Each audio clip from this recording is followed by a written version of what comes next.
ગુજરાતમાં અત્યારે હાલ દાદાની સરકાર વડે અનેક એવી જગ્યાઓ છે જ્યાં ગેરકાયદેસર બાંધકામો છે તેના ઉપર અત્યારે હાલ ડિમોલિશન કરવામાં આવી રહ્યું છે. પરંતુ રાજકોટના જસદણમાં એક એવી ઘટના બની કે એક વ્યક્તિએ લેન્ડ ગ્રેબિંગની ફરિયાદ કરી અને તેની હત્યા કરવામાં આવી. આ બનાવથી અત્યારે હાલ જસદણમાં ચકચાર મચી ગઈ છે, કારણ કે એક નાનકડી ફરિયાદ કોઈને મોત લાવી દેશે તેવું કોઈએ વિચાર્યું નહોતું. શું છે સમગ્ર ઘટના અને આ સામાન્ય વ્યક્તિ કેમ અત્યારે હાલ હત્યાનો ભોગ બન્યો છે તે દરેક વાત કરીશું આ વિડીયોમાં. નમસ્કાર, હું હંસિની અને તમે જોઈ રહ્યા છો નિર્ભય ન્યૂઝ.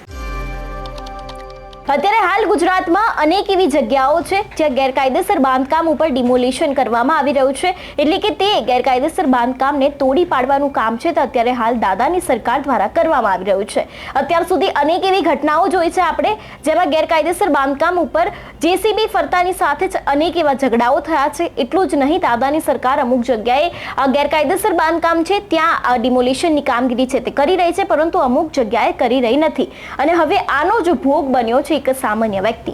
જો વાત કરવામાં આવે રાજકોટની, તો રાજકોટના જસદણમાં લેન્ડ ગ્રેબિંગની ફરિયાદ કરનારની હત્યા હોવાની અત્યારે એક સમાચાર છે, એક માહિતી છે તે સામે આવી રહી છે. લેન્ડ ગ્રેબિંગની ફરિયાદ કરનાર ઘનશ્યામ રાજપરા પર 7 લોકોએ કુહાડી, ધોકા સહિતના હથિયારો પરથી હુમલો કર્યો હતો અને આ જ હુમલામાં તેમનું સારવાર દરમિયાન મોત નીપજ્યું છે. જો મળતી માહિતી મુજબ વાત કરવામાં આવે તો રાજકોટમાં આવેલા જસદણ પંથકમાં લેન્ડ ગ્રેબિંગની ફરિયાદ કરનાર ઘનશ્યામ રાજપરની હત્યા કરવામાં આવી છે.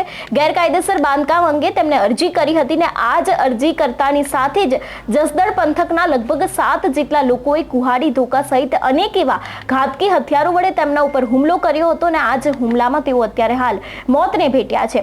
જો હુમલામાં થયેલી ઘટના વિશેની વાત કરવામાં આવે તો ઘનશ્યામ રાજપરાને પહેલા વિછિયા પંથકમાં અને ત્યારબાદ રાજકોટ સિવિલ હોસ્પિટલમાં દાખલ કરવામાં આવ્યા હતા અને તે સારવાર દરમિયાન જ તેમનું મોત નીપજ્યું છે. જો કે આ સમગ્ર ઘટનાને લઈને તેમનો પરિવારજન છે તે લોકો શું કહી રહ્યા છે તે સાંભળીએ. શું ઘટના હતી આખી? 5-6 વર્ષથી ચાલે છે. બિનકાયદેસરમાં મકાન હોય, બિનકાયદેસરમાં જમીન હોય, ગૌસર હોય.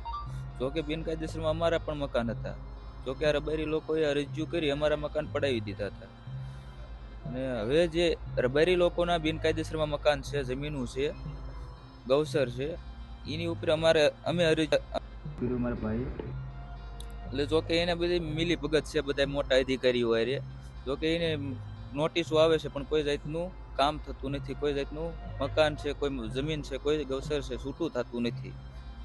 અને એનું દબાણ વધારે આવવાથી આ બધા રબારી લોકોએ દાજ રાખી આ ભાઈ અરજીઓ કરે છે. એના હિસાબે એ ભાઈને મારવા બીજી વખત હુમલો કરવામાં આવ્યો. તે પહેલા પણ એક હુમલો કર્યો હતો આથી નાના ભાઈ ઉપર અને એના બા ઉપર. આમ બાને કંઈક માથામાં આપણે રબારી લોકો જે ઓલા કડા પહેરે ને, કડું મારેલું હતું હરલ, અને લાઠીચાર્જ કરેલો હતો ભાઈ ઉપર. અને આ ભાઈનું મારે આ મર્ડર થઈ ગયું. ભાઈનું નામ છે ઘનશ્યામભાઈ શિવાભાઈ રાજપરા. એ ભાઈ વિચ્યા ગાડીનું કામ કરાવતા હતા. ગાડીનું કામ કરાવતા એની ધ્યાનમાં કામ કરતા અહીંથી 5 થી 6 7 જણા આવી અને લાઠીચાર્જ કર્યો અને ઉપર જતા કુવાડીનો ઘા કર્યો માથામાં. હવે જ્યાં સુધી આરોપીની ધરપકડ ના થાય, જ્યાં સુધી આ બધું પેલું ન થાય, ત્યાં સુધી મારે લાશ નથી સ્વીકારવાની.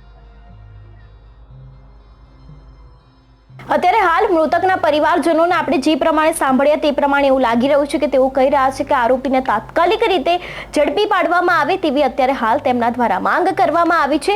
જોકે તેમણે એમ પણ કહ્યું છે કે અનેક એવી જગ્યાએ અત્યારે હાલ ગેરકાયદેસર બાંધકામ ચાલી રહ્યા છે, તેમ છતાં પણ એક સામાન્ય વ્યક્તિ આનો ભોગ બની રહ્યો છે.